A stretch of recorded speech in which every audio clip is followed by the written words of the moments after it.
அந்த பக்கம் வா.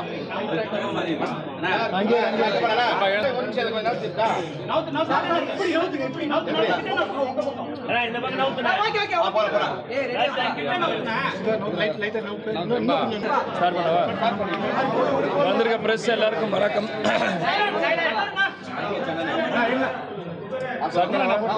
வந்திருக்க பிரஸ் எல்லாருக்கும் வணக்கம். எனக்கு ரொம்ப சந்தோஷமாக இருக்குது. இந்த மாதிரி கொம்பு சிவி படம் பார்க்க வந்திருக்கோம். இங்கே விழுப்புரம் வந்து அப்பாவோட ரொம்ப தீவிரமான ரசிகர்கள் இங்கே நிறைய பேர் இருக்காங்க. நான் எலெக்ஷன் டைம்லேருந்து சினிமா டைம்லேருந்து பார்த்துருக்கேன். அதே அன்பும் ஆதரவும் எனக்கு இங்கே இன்றைக்கி கொடுத்துருக்காங்க. அது எனக்கு அதை பார்க்கும்போது ரொம்ப சந்தோஷமாக இருக்குது. நானும் சரத் சார், பொன்ராம் சார்லாம் ஒரு விஷயத்தை, ஒரு சீரியஸான விஷயத்தை வந்து படத்தை வந்து நாங்கள் ஜாலியான வகையில் காட்ட முயற்சி பண்ணோம். அது நல்லா வந்துக்கிட்டு இருக்குது. மக்கள்கிட்டேருந்து நல்ல வரவேற்பு இருக்குது. இங்கேயும் நான் பார்த்தேன், நிறையா இடத்துல சீன் சிரித்தாங்க. எல்லாருக்கும் அது புரியுது. மக்கள் யாரும் இன்னும் தேட்டருக்கு போய் பார்க்காதவங்க தேட்டருக்கு போய் பாருங்கள், என் படத்தை ஆதரவு கொடுங்க. இன்னும் எல்லோரும் தேட்டரை போய் பார்த்தாதான் இந்த கதை என்ன, எதனால் நாங்கள் இது எடுத்தோன்னு உங்களுக்கு புரிய வரும்.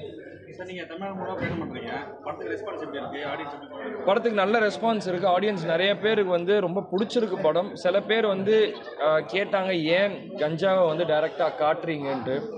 ஒரு தப்பான விஷயத்தை ஒருத்தவங்களோட ஆர்டிஸ்டோட பொறுத்தது தானேங்க. அவங்களுக்கு இந்த மாதிரி வேணும்னு இருக்கலாம்.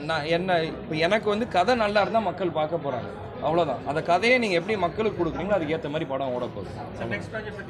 நெக்ஸ்ட் ப்ராஜெக்ட் 6 ப்ராஜெக்ட் 5 ப்ராஜெக்ட் நான் சைன் பண்ணியிருக்கேன். ஒரு அனௌன்ஸ்மெண்ட் வரும். நான் இப்பயே முன்கூட்டியே சொல்ல விரும்பல. சைன் ஆகி கன்ஃபார்ம் ஆனோடனே நான் ஒரு ப்ராஜெக்டாக சொல்கிறேன். எப்போன்னு எனக்கு தெரியல. நான் இதுக்கு முன்னாடியும் அதான் சொன்னேன். கண்டிப்பாக நான் பண்ணணும்னு தான் எனக்கு ஆசை. அப்பாவோட கதாபாத்திரம் எடுத்து பண்ணணும், அவர் ஆட்டோபயோகிராஃபி பண்ணணும்னா அது சாதாரண விஷயம் கிடையாது. யார் எப்படி வேணால் எடுக்கலாம். நான் அதில் படத்தில் நடிக்கிறேன்னா அதுக்கு எனக்கு ஒரு ரெஸ்பான்சிபிலிட்டி இருக்குது. அது ஒரு பெரிய ஏன்னா அப்பாவை யார் எப்படி வேணால் காட்டலாம், நான் அப்படி காட்ட முடியாது. எனக்கு தான் உண்மை தெரியும். நாங்கள் தான் எல்லோரும் கூட இருந்தவங்க. ஸோ அதை ஒழுங்கான வகையில் மக்கள்கிட்ட சேர்க்கணும். அதனால் பொறுமையாக பண்ணலான்னு தான் இருக்கேன். அவசரப்படக்கூடாதுன்னு வச்சுருக்கேன். புரியலைங்க. அது என்னங்க, அம்மா அண்ணன் எங்கள் கட்சிக்காரங்க எல்லாருக்குமே நாங்கள் பண்ணுறது எல்லாமே பிடிக்கும். நீங்கள் ஆடியன்ஸ் படம் எப்படி இருக்குன்னு என்கிட்ட சொல்லணும். அதுக்கு தான் நான் எதிர்பார்க்குறேன். அதுக்கு தான் ஊராக வந்து நான் எல்லாரையும் நான் நேராக சந்திக்கிறேன். திருமணம் எப்போ சார்? அண்ணன் இருக்கார் இல்லையா, அண்ணனுக்கு முடிவிட்டு அப்புறம் என்னை பற்றி யோசிச்சுக்கோங்க. சரிங்களா? Okay, thanks.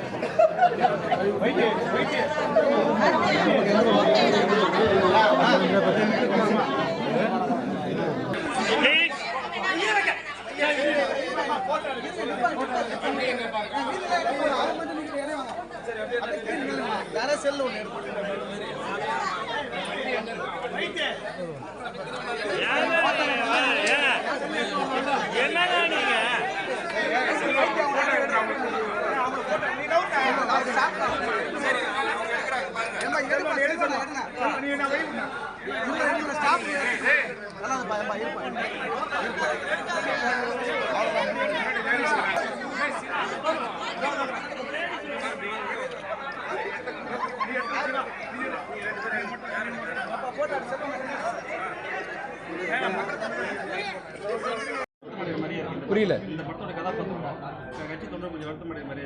இல்லையே, எங்கள் கட்சிக்காரங்களும் என்னை சுற்றி இருக்கவங்க யாருமே அதை சொல்லலை. ஏனென்றால் இதை வந்து இந்த மாதிரி விஷயத்தை செய்யக்கூடாதுன்னு தான் இருக்குது. நீங்கள் படம் பார்த்தீங்கன்னா உங்களுக்கு அது புரியும். படத்திலே நாங்கள் அதை சொல்லியிருக்கோம். இந்த மாதிரி இது போய் எத்தனையோ குடும்பங்களை அழிக்க போகுது, இதை பண்ணக்கூடாதுன்றதுக்கும் கஞ்சா விற்கிற நாங்களே கஞ்சாவை தொடமாட்டோன்றதை நாங்கள் மென்ஷனும் பண்ணியிருப்போம்.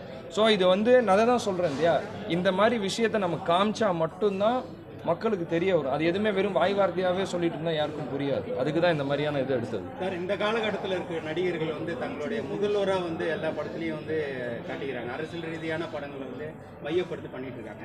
நீங்கள் வருங்காலத்தில் அது மாதிரியான படங்கள் வந்து உருவாக்குற வாய்ப்புகள் இருக்கா? அரசியல் ரீதியான படங்கள் இருக்கு. நான் அரசியல் ரீதியான படம் பண்ணுறேன். அதுக்குன்னு நான் வந்து அந்த மாதிரி படம் பண்ணுறனால நான் அரசியலில் இறங்க போகிறேன்றது கிடையாது. நான் நடிகர். அண்ணன் அரசியலில் இருக்காங்க, இவங்க எல்லாம் அதுக்கு இருக்காங்க. இவங்க எல்லாம் அதை அரசியல் பார்த்துப்பாங்க. நான் நடிகர். அப்பா 2 பாதை, நான் ஒரு பாதை எடுத்துக்கிட்டேன், அண்ணன் இன்னொரு பாதை எடுத்துக்கிட்டாரு. அதனால நான் நடிகர் தான்.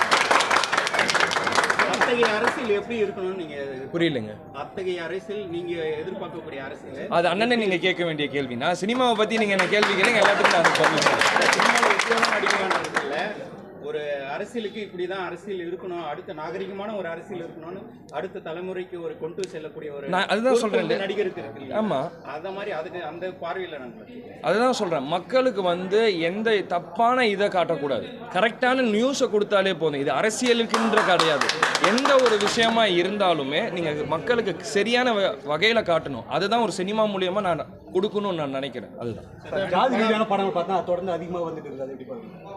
எல்லாமே தேவை தானேங்க, எல்லாமே ஒரு இதுவுமே தேவை தானே. லைக் இந்த ஜாதி அந்த ஜாதி யார் மேலே கீழேன்னு நான் சொல்ல விரும்பலை. அதில் என் கமெண்ட் நான் கொடுக்க விரும்பலை. அந்தந்த அவங்கவுங்க மக்கள் அந்தந்த இதோட பிரச்சனையை எப்படி அவங்களால சொல்ல முடியும்?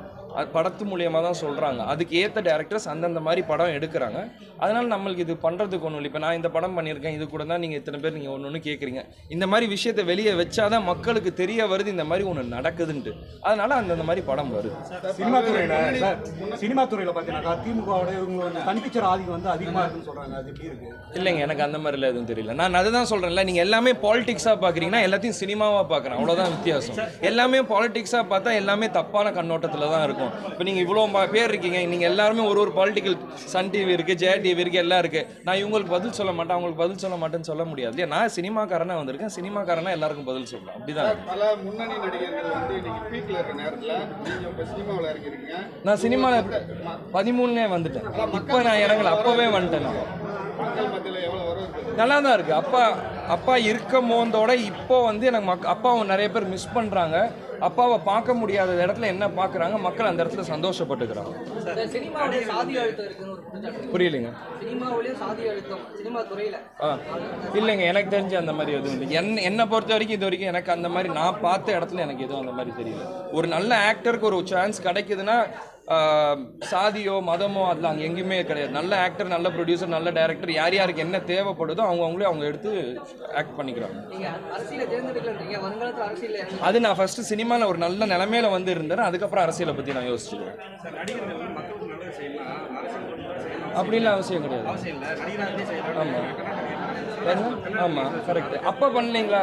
அப்பா அரசியல் வந்தால் நல்லது பண்ணாரு, அதுக்கு முன்னாடியே நல்லது பண்ணாருல்ல, அவ்வளோதான். நான்